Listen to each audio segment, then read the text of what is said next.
C'est au Koukonkwe, la deuxième édition de cette fête identitaire s'annonce à grands pas. Elle se déroulera du 22 au 26 février 2023 derrière le nouveau marché de Wedo dans la commune d'Abomey-Calavi. À cet effet, le tissu de l'unité des fils et filles 7 d'Odomola est disponible sur le marché au prix de 18 000 francs CFA. Pour tout autre renseignement, veuillez contacter le 97 22 20 14 ou encore le 64 20 10 63. C'est en Koukonkwe édition 2023 pour la révélation de la culture 7 ans.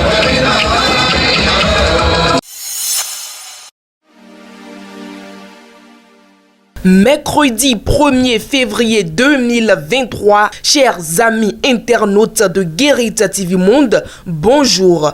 Votre quotidien matin libre titre en manchette: Parakou après le grave accident de Dassazoumé. Les voyageurs ont déserté le parc de bus à Albarika. Le gouvernement prend des mesures pour renforcer la sécurité routière. Dans l'optique de prévenir de pareils drames sur les axes routiers, le gouvernement annonce des mesures. Il s'agit notamment de la généralisation des contrôles de vitesse sur tous les axes routiers, la professionnalisation du métier de transporteur dont les tests sont en cours de finalisation, la création du parc automobile avec des véhicules répondant aux normes qui seront fixées par les tests, le vote d'un nouveau code de la route déjà soumis au gouvernement qui le transmettra à l'Assemblée nationale dès l'installation de la 9e législature, l'adoption de la politique nationale en matière de sécurité routière. À en croire le ministre des Infrastructures et des Transports, cette série de mesures sera complétée par d'autres que le gouvernement a engagées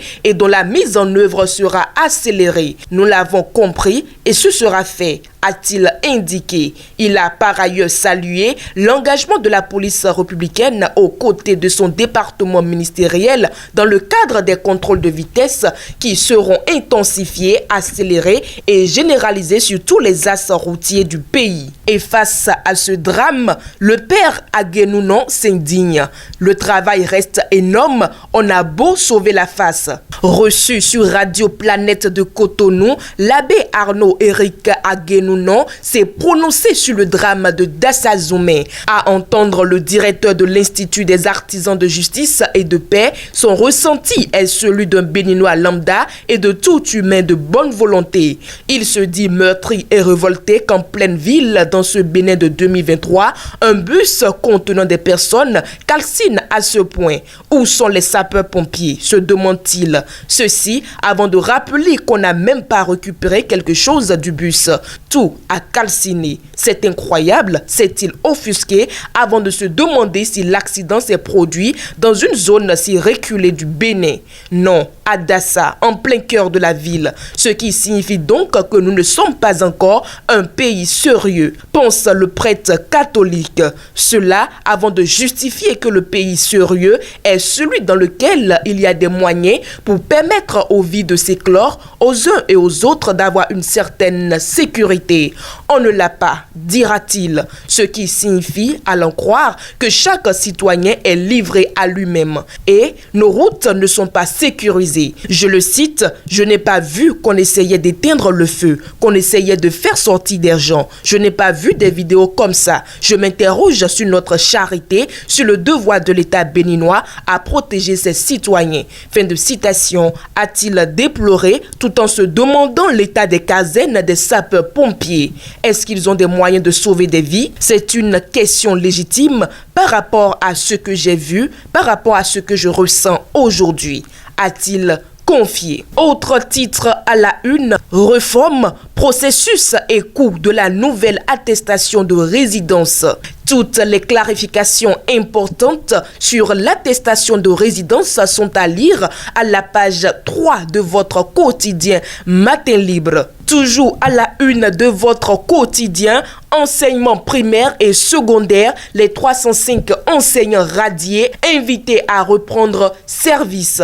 Bonne nouvelle pour ces 305 enseignants enseignants contractuels radiés puis récemment réintégrés dans la fonction publique. Dans un communiqué en date du mardi 31 janvier 2023, signé du ministre du Travail et de la fonction publique, les 305 enseignants n'ayant pas pris part à l'évaluation des connaissances intellectuelles et professionnelles et radiés de la fonction publique sont invités à se rapprocher de la direction de la planification, de l'administration et des finances de leur ministère de tutelle, notamment le ministère des enseignements maternels et primaires ou le ministère de l'enseignement secondaire, technique et de la formation professionnelle. Ceci pour leur reprise de service au plus tard le vendredi 24 février 2023.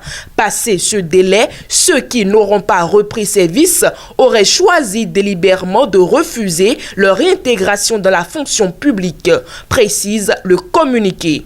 Assemblée de la Polynésie française, un message du président Vlavonou transmis au président Tongsan.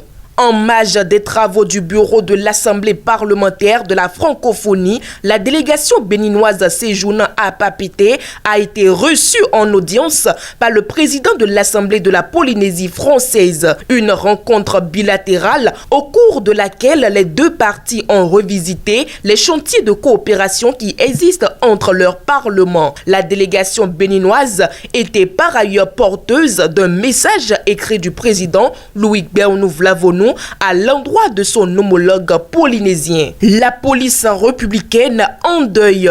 Les proches de feu général Fadonoubo lui rendent un vibrant hommage. Votre quotidien vous présente ce matin un zoom sur un homme au parcours exceptionnel. En desk sport pour finir, Coupe du monde des clubs FIFA Maroc 2022. Al Ahly et Auckland City en match d'ouverture. Chers amis internautes de Guérita TV Monde et lecteurs de Matin Libre, le contenu de votre quotidien vous est ainsi livré. À demain.